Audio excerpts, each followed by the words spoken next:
Hi hello എല്ലാവർക്കും സുജാസ് കിച്ചണിലേക്ക് സ്വാഗതം. ഇന്നത്തെ വീഡിയോ ഉരുളൻകിഴങ്ങ് 3 പുഴുങ്ങിയെടുത്തിട്ടുണ്ട്, ബീറ്റ്റൂട്ടും പുഴുങ്ങിയെടുത്തിട്ട് കേട്ടോ. അതുകൊണ്ടുള്ള ഒരു ആവിയിൽ വേവിക്കുന്ന ഒരു സ്നാക്സ് ആയിട്ടാണ് നമ്മൾ തയ്യാറാക്കുന്നത്. അപ്പോൾ അതെങ്ങനെയാണെന്ന് നോക്കല്ലേ, നമുക്ക് വീഡിയോയിലേക്ക് പോകട്ടോ. അപ്പോൾ അതിനായിട്ട് ഞാനൊരു ബീറ്റ്രൂട്ട് ഇങ്ങനെ ചെറുതാക്കി അരിഞ്ഞിട്ട് മിക്സിയിൽ ജാറിലിട്ടുണ്ട് കേട്ടോ. അതിനോടൊപ്പം ഉരുളക്കിഴങ്ങ് പുഴുങ്ങിയതാണ്, അതൊന്ന് അരിഞ്ഞിട്ടാൽ നന്നായി അടിച്ചിട്ടെടുക്കാം കേട്ടോ.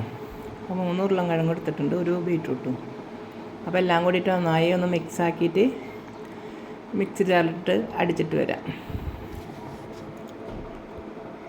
ഒരു ബൗളെടുക്കട്ടെ. ആ ബൗളിലേക്ക് വറുത്ത നല്ല നൈസ് അരിപ്പൊടി ഒരു കപ്പ് 250 ml കപ്പിൽ എടുത്തിട്ടുണ്ട് കേട്ടോ. അതിലേക്ക് ഉപ്പ് ആവശ്യത്തിന് ചേർത്ത് കൊടുക്കട്ടോ. എന്നിട്ട് അത് കൈ കൊണ്ടൊന്ന് മിക്സ് ആക്കിയതിന് ശേഷം നല്ല തിളച്ച വെള്ളത്തിൽ നമുക്ക് ആ അരിപ്പൊടി കുഴച്ചെടുക്കണം കേട്ടോ. അപ്പോൾ അതിനായിട്ട് അതിൽ മുന്നായിട്ട് കുറച്ച് മല്ലിച്ചപ്പ് ചെറുതാക്കി അരിഞ്ഞത് അരിപ്പൊടിയിൽ ചേർത്ത് കൊടുത്തു.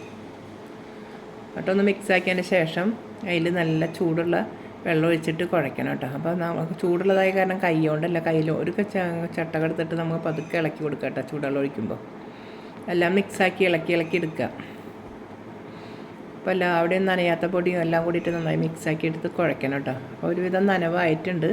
അപ്പം ഇനി അടിഭാഗത്ത് കുറച്ച് പൊടി കൂടി നനയാണ്ട് അതങ്ങനെ മറച്ച് കൊടുത്തിട്ട് നമുക്കൊന്ന് മറച്ച് കൊടുക്കട്ടെ. അപ്പോൾ എല്ലാ വെള്ളവും ഞാൻ അതിൽ ഒഴിച്ചു. ഇപ്പോൾ ഒരുവിധം ആയിട്ടുണ്ട്. ഇനി അതിൽ പെട്ടി കൈ കൊണ്ട് കുഴയ്ക്കാൻ പറ്റില്ല, ഒരുവിധം ആറിയിട്ടുണ്ട്. അപ്പോൾ നമുക്കൊരു പ്ലേറ്റിലേക്ക് അരിപ്പൊടി കൊട്ടിയിട്ട് നമുക്ക് കൈ കൊണ്ട് നന്നായി മിക്സാക്കി കുഴച്ചെടുക്കട്ടെ. ചൂടാറുള്ള ഒരു ഗ്ലാസ് കൊണ്ട് നമുക്ക് അമർത്തി കുഴച്ചിട്ട് കൈ കൊണ്ട് കുഴച്ചാൽ മതിയിട്ട്. അപ്പോൾ നന്നായി ചൂടാറോളം നമുക്ക് കൈ കൊണ്ട് ചെല്ലാൻ പറ്റില്ലല്ലോ. അപ്പോൾ അതുകൊണ്ട് ഈ ഗ്ലാസ് കൊണ്ട് ഇങ്ങനെ അമർത്തി കുഴച്ച് കൊടുത്താൽ നല്ല മിക്സായി കിട്ടും കേട്ടോ. കണ്ട നന്നായി ചൂടോടെ കുഴയെത്തും ചെയ്യും. ഗ്ലാസ് കൊണ്ട് ഇങ്ങനെ അമർത്തി കൊടുത്താൽ മതി.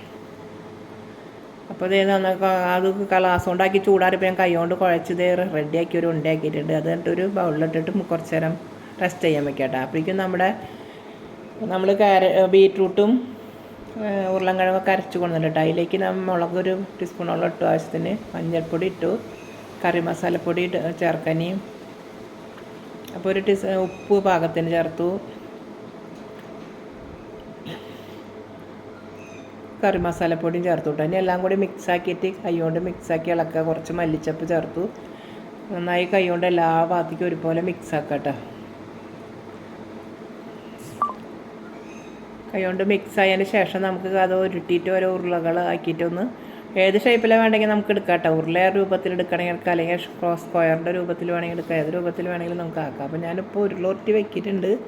ഇനി നമ്മുടെ കുഴച്ച് വെച്ച അരിമാവ് ഉണ്ടല്ലോ, ചൂടുവെള്ളത്തിലൊക്കെ കുഴച്ച് വെച്ചിട്ടുണ്ടല്ലോ നന്നായി നൈസ് അരിപ്പൊടി വറുത്തത്, അതുകൊണ്ട് അത് നമുക്കൊന്നൊരു പലയാൻ വെച്ചിട്ട് അങ്ങനെ പരത്തിയെടുക്കണം കേട്ടോ. എന്നിട്ട് അതിൻ്റെ ഉള്ളിൽ ഇത് വെച്ച് ഫില്ലിങ് വെച്ചിട്ട് നമുക്ക് അടച്ച് ആവിയിൽ വേവിക്കുക. അപ്പോൾ അതേ ഉരുളകളെല്ലാം ഉരുട്ടി വെച്ച് കഴിഞ്ഞു കേട്ടോ. ഒരു 10-11 ഉരുളകളായി കിട്ടിയിട്ടുണ്ട്. ഇനി നമുക്ക് അരിപ്പൊടി നമ്മൾ മൂടിച്ചെടുക്കലുണ്ട് റെസ്റ്റ് ചെയ്യാൻ. അതൊന്ന് തുറന്നപ്പോൾ നല്ല സോഫ്റ്റ് ആയിട്ട് കേട്ടോ. അപ്പോൾ ഉണങ്ങാതിരിക്കാൻ ഒന്ന് മൂടി വെച്ചിട്ട് തന്നെ നമുക്ക് ഓരോ ഉരുളകളാക്കി എടുക്കുക.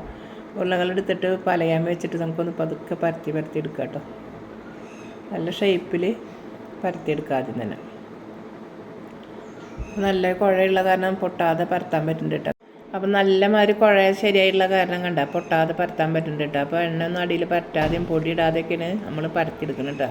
അപ്പോൾ ഒരു മീഡിയം പരപ്പായി കഴിഞ്ഞാൽ നമുക്കത് ഇനി അതിൻ്റെ ഉള്ളിൽ ഫില്ലിങ് വെച്ച് ശരിയാക്കാം കേട്ടോ. എന്നിട്ട് ആവിയിൽ വേവിച്ചെടുക്കാനുള്ളത് അത്. അപ്പോൾ നമ്മൾ അതിൽ നിന്ന് ഫില്ലിങ് തയ്യാറാക്കി വെച്ചിട്ടില്ലേ, ഓരോ ഉരുളകളാക്കി വെച്ചിട്ടുണ്ട്. അതിൽ നിന്ന് എടുത്തിട്ട് അതിൻ്റെ നടുഭാഗത്ത് വെക്കാം കേട്ടോ. അപ്പോൾ നമുക്കത് ഏത് ഷേപ്പിലാക്കിയാണെങ്കിൽ ആകൃതിയാക്കാം. അപ്പോൾ ഞാനൊരു സ്ക്വയർ ആകൃതി പോലെ എടുക്കണം കേട്ടോ. കണ്ടോ, 4 ഭാഗം ഇങ്ങനെ ചതുരം പോലെ ആക്കിയിട്ട് എടുക്കാനോ ഉദ്ദേശിക്കും. അപ്പോൾ അത് വെച്ച് കഴിഞ്ഞാൽ 4 പുറത്തുനിന്നും ഫില്ലിങ് അത് അടച്ചു കൊടുക്കാം കേട്ടോ. കണ്ടോ, അങ്ങനെ അമർത്തി വയ്ക്കുക. ഒരു ഭാഗം മറ്റേ ഭാഗം ഇങ്ങോട്ടും വയ്ക്കുക. കണ്ടോ, ഇനി 2 വശം ഇങ്ങനെ കൂടി യോജിപ്പിക്കുക. മറ്റേ 2 വശം കൂടി ഇങ്ങോട്ട് കൂട്ടി യോജിപ്പിച്ച് വയ്ക്കുക കേട്ടോ. ഇതുപോലെ എല്ലാതും ഇതുപോലെ തന്നെ തയ്യാറാക്കി എടുക്കണം കേട്ടോ. ബാക്കിയുള്ള മാവ് കൊണ്ട് നമുക്ക് ഇതുപോലെ എല്ലാ ഫില്ലിങ്ങും ശരിയാക്കിയിട്ട് ഫില്ലിങ് ശരിയാക്കണം കേട്ടോ. ഫില്ലിങ് വെച്ചിട്ട് നമുക്ക് റെഡിയാക്കി എടുക്കണം സ്നാക്സ്. കണ്ടോ, ഇപ്പോൾ ഇത് ഒരെണ്ണം റെഡി ആയിട്ട് ഇതേപോലെ മറ്റുള്ള എല്ലാ സ്നാക്സുകളും ഇതുപോലെ റെഡിയാക്കി എടുക്കുക. കണ്ടോ, നല്ല ഭംഗിയില്ലേ കാണാൻ. നമുക്കിത് എണ്ണയിലൊന്നും ഇട്ടിട്ട് ആവിയിൽ വെച്ചിട്ട് ഇത് ആവിയിൽ വേവിക്കാനായിട്ട് ഞാൻ ഇഡ്ഡലി ചെമ്പിൽ വെള്ളം വെച്ചിട്ടുണ്ടായിരുന്നു കേട്ടോ. അപ്പോൾ അത് തിളച്ചിട്ടുണ്ടായിരുന്നു. അപ്പോൾ തട്ട് വെച്ചിട്ട് ഞാൻ ഓരോന്ന് ഇതിൽ വേവാൻ വേണ്ടിയിട്ട് വെച്ചിട്ടുണ്ടായിരുന്നു കേട്ടോ. അപ്പോൾ ഇതെല്ലാം 5 മിനിറ്റ് കഴിഞ്ഞപ്പോൾ എല്ലാം വെന്തുണ്ട്. കണ്ട നല്ല സോഫ്റ്റായിട്ട് നന്നായി വെന്ത് കിട്ടിയിട്ടുണ്ട്. നമുക്കിൻ്റെ ഒന്ന് മുറിച്ച് നോക്കാം കേട്ടോ അതിൻ്റെ ഉൾഭാഗം എങ്ങനെയാണ്. വെന്ത് ഇതേ ചൂടാറിയിട്ട് ഞാൻ എടുത്തത് കേട്ടോ പ്ലേറ്റിലേക്ക്. കണ്ട നല്ല ഭംഗിയിലിരിക്കും എൻ്റെ ഉൾഭാഗമൊക്കെ. നല്ല കഴിക്കാൻ നല്ല ടേസ്റ്റ് ഉണ്ട് കേട്ടോ. അപ്പം അങ്ങനെ കണ്ട നല്ല എരിവുള്ള സാധനമാണ്. മധുരമൊന്നുമല്ല കേട്ടോ, എരിവുള്ളവർക്ക് ഇത് ഇഷ്ടപ്പെടും. കാണാൻ നല്ല ഭംഗിയിൽ. അപ്പോൾ ഇത് എല്ലാവരും ചെയ്തു നോക്കുക. അതുപോലെ എല്ലാവർക്കും ഇഷ്ടപ്പെട്ടെങ്കിൽ സബ്സ്ക്രൈബ് ചെയ്യുക, ലൈക്ക് ചെയ്യുക, ഷെയർ ചെയ്യുക, ബെൽ ബട്ടൺ അമർത്താം കേട്ടോ. പുതുതായിട്ട് വല്ലവരും കാണുന്നവരുണ്ടെങ്കിൽ ദയവ് ചെയ്ത് സബ്സ്ക്രൈബ് ചെയ്ത് കാണാം കേട്ടോ. എല്ലാവർക്കും ബൈ.